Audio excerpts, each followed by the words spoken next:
किस्सा कुर्सी का सीएम कौन। नमस्कार, बछरावा विधानसभा सीट से मैं हूं आपके साथ विनोद लांबा। इस सीट के तमाम जो लोग हैं वो हमारे साथ जुड़े हुए हैं और इन लोगों के सवाल भी उनके नेताओं तक पहुंचाएंगे और नेताओं से भी मांगेंगे सीधा जवाब। उससे पहले यहां मौजूद नेताओं से आपकी मुलाकात करा देते हैं।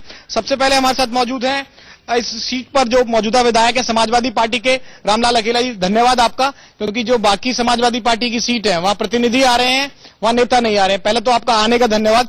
मैं इस क्षेत्र का एक छोटा सा कार्यकर्ता हूं और कार्यकर्ता के होने के नाते हमारे क्षेत्र में कोई मेहमान आए और मैं उसका स्वागत करने न पहुंचूं तो मेरा दुर्भाग्य होगा। मेरे क्षेत्र की जनता को मेरे ऊपर अटूट विश्वास है कि मैं इस क्षेत्र में, इस बछरावा विधानसभा क्षेत्र को लगातार विकास की ओर आगे ले जाने की मेरी कोशिश है और लगातार मैं उसे करता रहूंगा। सबसे बड़ा मुद्दा यहाँ पे है किसानों का, जिनको नहरों में पानी और उनको खाद और बीज इसकी उपलब्धता होनी चाहिए, जिसमें समाजवादी पार्टी के माननीय विधायक जी पूरी तरीके से विफल रहे। मेरी सरकार बनने के बाद एक भी किसान कहीं एक बोरी के लिए, खाद के लिए भटका नहीं। मेरा भतीजा है, इसने कहा कि नहरों में पानी नहीं।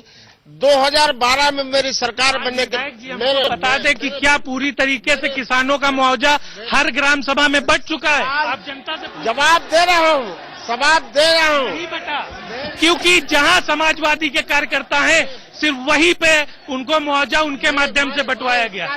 जैसे कि इंदिरा आवास है, इंदिरा आवास में सिर्फ उन्हीं प्रधानों के द्वारा कराया गया है और अपात्रों का चयन करके सिर्फ समाजवादी के कार्यकर्ताओं को ही लाभान्वित करने का कार्य किया। मुआवजे के संबंध में हमारा कहना है कि ये बीजेपी की गवर्नमेंट कहती है कि हमने मुआवजा दे दिया राज्य सरकार को और राज्य सरकार कहती है कि हमको मिला नहीं।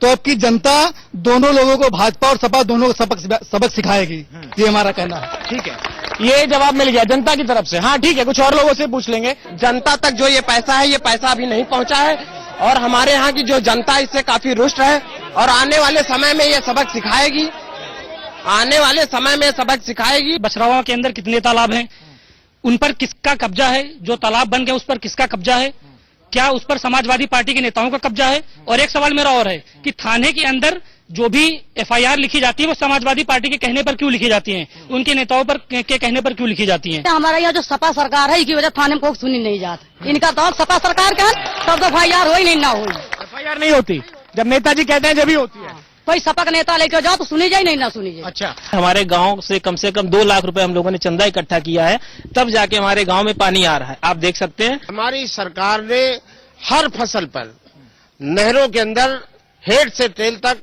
सफाई कराने का काम। कागज पे हुआ, जमीन पे नहीं हुआ। जमीन पे हुआ, जनता से पूछ लो। जमीन पे मैं ये कह सकता हूँ कि किसी भी थाने पर समाजवादी पार्टी के नेता या विधायक का कोई दबाव नहीं है। क्या थानों में सुनवाई होती है? क्या थानों में सुनवाई होती है, ये बताइए। कांग्रेस के लोग बड़ी बड़ी बात करते हैं, उत्तर प्रदेश सरकार को कोसते हैं, केंद्र सरकार की दुहाई देते हैं। इनकी सरकार 15 साल रही दिल्ली में और सोनिया जी 15 साल से यहाँ की सांसद हैं। रायबरेली जिला वीआईपी जिला कहा जाता है और लखनऊ से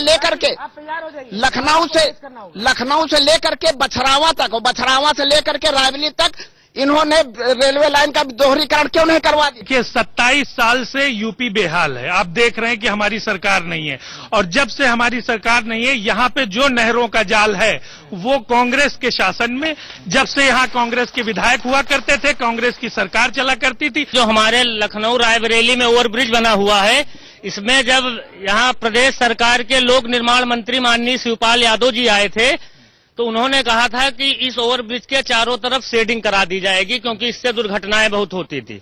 आज तक उसमें शेडिंग नहीं हुई। 2 दर्जन से ज्यादा लोग मर चुके हैं। अभी कल एक लड़का खत्म हुआ है। रामशंकर जी से पूछना चाह रहे हैं कि दाल अब कितने रुपए किलो करवाएंगे? 500 रुपए पहुंचवाएंगे? बहुत बढ़िया। बीजेपी को भी लेते हैं डिबेट में शामिल। आज दाल की कीमत जो 200 रुपया किलो बिक चुकी थी वो दाल इस समय 110 रुपया किलो है।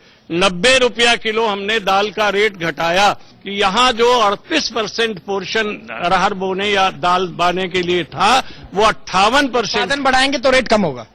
देखिए, मोदी जी जो आए हैं वो सिर्फ वादे करके आए हैं और बोलने में, और मुझे आज अफसोस है कि 2014 के पहले मोदी जी दहाड़ते थे और आज के वक्त में पाकिस्तान से हाफिज सईद दहाड़ रहा है। ये उनकी कमजोरी को विधायक जी से सवाल ये है, विधायक जी कह रहे हैं कि बछरावा क्षेत्र में 16 घंटे विद्युत आपूर्ति हो रही है और बछरावा क्षेत्र का सबसे बड़ा फीडर है समोदा फीडर। समोदा फीडर के नागरिकों से पूछ लिया जाए कि क्या 16 घंटे में 6 घंटे की आपूर्ति मिलती है उस क्षेत्र को। साफ साफ लिखा हुआ था कि मानकों पर खरे उतरने वाले जूनियर हाई स्कूल तथा मदरसों को अनुदान सूची पर लाया जाएगा। मदरसों को अनुदान सूची पर माननीय मुख्यमंत्री जी ने ले आए हैं। हम आपके माध्यम से ये कहना चाहते हैं कि हमारे जूनियर हाई स्कूल भी होने चाहिए। 3 वर्ष जब सरकार से आ गए हैं, जूनियर हाई स्कूल नहीं आए। जूनियर हाई का जो सवाल है वो मंगलवार अगले महीने की मंत्रिमंडल की बैठक होने जा रही है। हमारे मुख्यमंत्री जी पूरी तरीके से आपके प्रश्न का जवाब भाषण में नहीं देंगे, कार्य रूप में परिवर्तित करके हमारे मुख्यमंत्री उसका जवाब देने जा रहे हैं। जो भी आपका जो काम किया है या नहीं किया है, इसका फैसला जनता वोट के जरिए करेगी और 2017 में जल्दी इसका फैसला भी हो जाएगा। फिलहाल बछरावा विधानसभा सीट से इतना ही। कैमरा पर्सन प्रकाश तिवारी के साथ Vinod Lamba, India news UP. Kissa Kursi का सीएम कौन, हरचंदपुर विधानसभा सीट से मैं आपके साथ हूं विनोद लांबा। यहां की जुड़ी समस्याओं को लेकर नेताजी से सवाल पूछेंगे और यहां के लोगों के पास भी जाएंगे, उनसे पूछेंगे कि हरचंदपुर विधानसभा सीट को लेकर 2017 विधानसभा में क्या बड़े मुद्दे रहने वाले हैं। और मौजूदा विधायक हरचंदपुर विधानसभा सीट से हैं सुरेंद्र विक्रम सिंह, जो समाजवादी पार्टी की तरफ से जीते हैं। और नहरों का पानी किसानों को सबसे ज्यादा यहां चाहिए, उसकी कमी है, सड़कों की और बिजली कम है। और सबसे बड़ा जो एक है कि विधायक खुद इतने ज्यादा एक्टिव नहीं रहते हैं। प्रतिनिधि आज आए हैं, हमने लगातार बात करने की कोशिश की थी, वो मौजूद नहीं है। नहीं, विधायक तो जनता के बीच में हमेशा बने रहते हैं। और रही बात हमारी, तो मान लो जब विधायक जी खुद ही जनता के बीच में है तो हम जनता के कामों के लिए जो है हादसों में जाते हैं। यहाँ 50% से ज्यादा नहरों में तो पानी ही नहीं आता। 10-20% ऐसी नहरें हैं जो पानी देती हैं, लेकिन टेल तक तो शायद 2-1 नहरें ऐसी हैं जो टेल तक पानी देती हैं। और हमारा काफी जैसे खीरों है, सताव है, वहाँ पूर्वा ब्रांच से तो बिल्कुल पानी ही नहीं आ पा रहा। पिछली बार भी विधायक जी ने वादा किया था कि हम नहरों में पानी पहुंचाएंगे, लेकिन कोई भी प्रयास सार्थक नहीं हुआ कि कोई नहर में पानी पहुंचे। यहाँ सोनिया जी का क्षेत्र है, कोई काम नहीं हुआ, कोई काम ABCD कोई काम नहीं हुआ। यहाँ 60 साल बाद एक ही साल में माननीय पंजाबी सिंह के द्वारा 4 पावर हाउस दिए गए इस सताव क्षेत्र में। भाई साहब, अभी 2 साल पहले यहाँ हरचंदपुर में एक ट्रांसफार्मर नहीं था, जिससे किसानों को बिजली नहीं मिल रही थी। उसमें किसानों ने धरना किया था और सभी किसानों के ऊपर मुकदमा लिखा गया था। उसके बाद यहाँ SDM साहब आई थी, तब ट्रांसफार्मर आया था, तो उस पर विधायक जी ने भी किसी भी ऊपर मुकदमा नहीं हटवाया, सबके ऊपर मुकदमा चल रहा है। किसानों ने जो आंदोलन किया उसको लेकर मुकदमा हो गया। हाँ, सबके ऊपर मुकदमा भी चल रहा है। बिजली कुछ बड़ी है।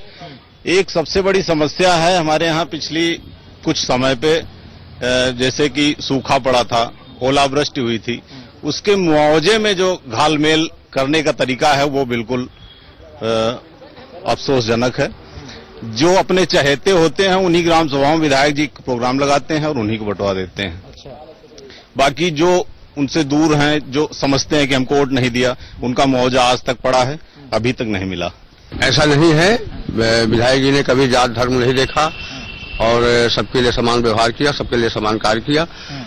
और जिस तरह से खंडों में पैसा आता गया, उस तरह से जो है यहाँ पे जो सरकार की व्यवस्था थी, उस हिसाब से गांव में कैंप लगा करके सबको बराबर मिला। आपका दावा है सबको बराबर मिला, ये दावा है इनका। और कोई सवाल कर रहा है? नहीं, यहाँ तो लोग कुछ और इलेक्शन कर रहे हैं।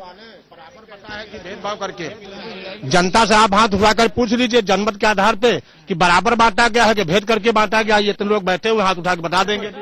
एक गांव में बटा, राजस्व गांव में, बाकी पूरे गांव में नहीं बटा, 3 गांव में नहीं बटा। खेड़िंग ग्राम सभा एक कमातुर राजस्व गाँव है। उस राजस्व गाँव में केवल यादवों को मुआवजा मिला है 15,000 से 18,000 रुपए, केवल यादवों को। और अदर कास्ट है, पार्टी है, चमार है, कोरी है, उनको किसी को नहीं मिला। केवल यादवों को मिला है। आप चाहे वहाँ जाके पता लगा दीजिए किन किन लोगों को मिला है। सबसे बड़ी बात तो कानून व्यवस्था इतनी बिगड़ी हुई है यहाँ पर कि समाजवादी के लिए हमें क्या, हम तो भाजपा के लोग हैं, लेकिन मुलायम सिंह का बार बार स्टेटमेंट आ रहा है कि हमारी पार्टी के लोग जबरिया जमीन कब्जा कर रहे हैं, अराजकता फैला रहे हैं। और इस बार 47 बार किसान उनके थानों पर आक्रमण किया, थानों के ऊपर उनको सिपाहियों को, दरोगों को मारा। और हमारे यहाँ एक समस्या, सबसे बड़ी समस्या यह है कि समाजवादी पार्टी के कार्यकर्ताओं ने किस तरह नहर पार ली है। ये किसान है, पीड़ित किसान, आप इनसे बात कीजिए। 1 किलोमीटर भी उस माइनर में पानी नहीं आ रहा है। सपा के जो दबंग लोग हैं, जो उनके कार्यकर्ता हैं, उन्होंने खांधी भी काट रखी है, आगे नहर में बंधा भी लगा रखा है। पूरा पानी हाईजैक किए हुए हैं। 200 बीघे किसान हैं। तो बिजली तो आती नहीं, पानी भी नहीं आता, समय का रूटीन नहीं रहता। 6 घंटे जब बिजली आती है तो पानी का टाइमिंग अलग हो जाता है। तो आदमी को इतनी परेशानी हो रही है, नहाने के लिए, खाना बनाने, औरतें परेशान है सब। और पानी का सिस्टम और बिजली का सिस्टम दोनों मेल नहीं खाता। गुंडाई का जो आरोप है ये पूरे प्रदेश पे लगता है, पूरी आपकी जो समाजवादी पार्टी सरकार है उस पर लगता है।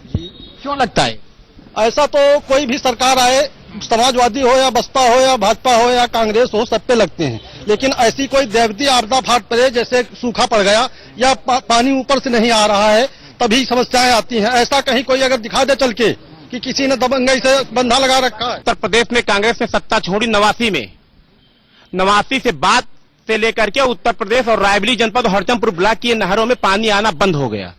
जब मैडम सोनिया गांधी 2004 में सांसद बनी, सभी नहरों के लिए पैसा दिया गया और हमारे केंद्रीय मंत्री आए और पूरे रायबरेली जनपद में, पूरे उत्तर प्रदेश के लिए दिया गया पैसा। पानी नहीं मिलता। कांग्रेस के एमएलसी जो है उनको पानी नहीं देते पूरी जनता को। जाके आपका मंगलपुर में देख लीजिए, गुनावर में, हाँ, पूरा पानी रोक देते हैं। पूरे रोक देता है एमएलसी के भाई, कांग्रेस के एमएलसी हैं। तो गुंडाई खाल सपा पे आरोप नहीं है, कांग्रेस के नेताओं पे भी है। कांग्रेस के नेता एक क्षेत्र में जो एमएलसी साहब हैं, वहां पर ये पूरा बंधा लगाकर खांधी काट देते हैं, जिससे आगे की जनता को जो है पानी नहीं मिल पाता। देखो हमारे एमएलसी हैं और दोबारा रिपीट किया, अगर वो गुंडाई कर रहे होते, लफंगे कर रहे होते तो वो सारे चुनाव जीत के आ रहे हैं जनता से। भाजपा की गवर्नमेंट में एकदम सुचारू रूप से काम चल रहा था, पूरी नहरों में पानी आया था। इन लोगों ने तो सारी व्यवस्था बंद कर दी। एक पीएससी सीएससी खुली, यहाँ पे पीएससी बंद हो गई और तमाम केंद्र सेंटर हैं, डॉक्टर नहीं बैठते। मतलब कोई भी सरकारी संचालन सही तरीके से है ही नहीं। बिजली अगर मान लो 16 घंटा पावर हाउस पे आ रही तो लाइन में किसान को कितनी मिल रही, इसका भी तो हिसाब किताब होना चाहिए। कि यहाँ पे सामुदायिक स्वास्थ्य केंद्र बना हुआ, वहाँ पे मरीजों को पानी पीने के लिए तरसना पड़ रहा। कांग्रेस अगर महात्मा गांधी के आदर्शों पर चली होती और जो सेवा भावना वो सब बता रहे हैं, तो ये इतने घोटाले क्यों कोर्ट जाने की जरूरत पड़ती? सोनिया गांधी और राहुल लियाटाइची कोर्ट में टहलते हैं। रायबरेली में रेल कोच फैक्ट्री लगी है, एम्स लगा है, बाहर के सारे लड़के आकर के यहाँ पे जॉब कर रहे हैं। यहाँ के लड़के पलायन हो रहे हैं बाहर, कोई मुंबई जा रहा है, कोई दिल्ली जा रहा है नौकरी करने के लिए।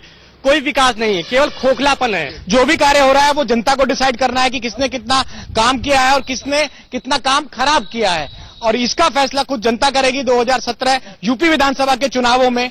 फिलहाल हरचंदपुर विधानसभा सीट से इतना ही। आगे और विधानसभा में आपको ले चलेंगे और दिखाएंगे जनता का मूड क्या कहता है 2017 विधानसभा चुनावों के लिए। कैमरामैन प्रकाश तिवारी के साथ विनोद लांबा, इंडिया न्यूज, रायबरेली।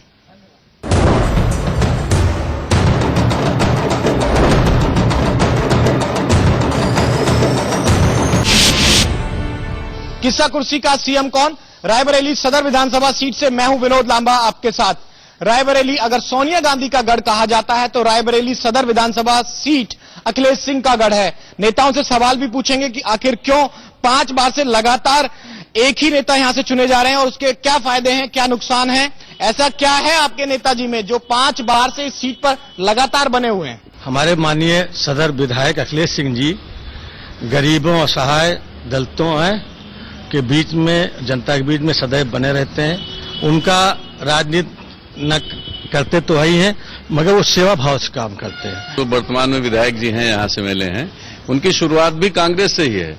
वो जब शुरू में मेले हुए तो कांग्रेस के ही मेले थे, कहने लगा अलग से नहीं रहे हैं। शुरुआत उनकी कांग्रेस। क्रेडिट दे रहे हैं कि कांग्रेस को आप? यस, कांग्रेस की शुरुआत। पार्टी छोड़ी फिर भी जीते ना, अपना वजूद भी तो बनाया। वो अलग की बात है कि उसके बाद वो अपना निर्दलीय भी जीतते रहे, उसके पीछे ढेर सारे कारण हैं। किसी भी मोहल्ले में आप चले जाइए, किसी भी गांव में चले जाइए, आपको वो सड़कें ऐसी मिलेंगी, गड्ढे हैं, खड्डे हैं, और बच्चे जो है स्कूल जाते हैं जिनके लिए सड़कों की व्यवस्था नहीं की गई। आज भी सड़कों की पोल खुल गई, सड़क नहीं है, सड़क बिल्कुल नहीं है। और बिजली की समस्याएं सिर्फ अमावा के लिए इन्होंने अपनी गुंडाई और दबंगई के बल पे जो है इन्होंने अपने अमावा के लिए करवाया है। लेकिन ये रायबरेली का दुर्भाग्य है, चाहे वो सांसद हो चाहे विधायक हो, ये अपनी जैसे बट का वृक्ष होता है ना, उसके नीचे कोई पेड़ पनप नहीं सकता, वही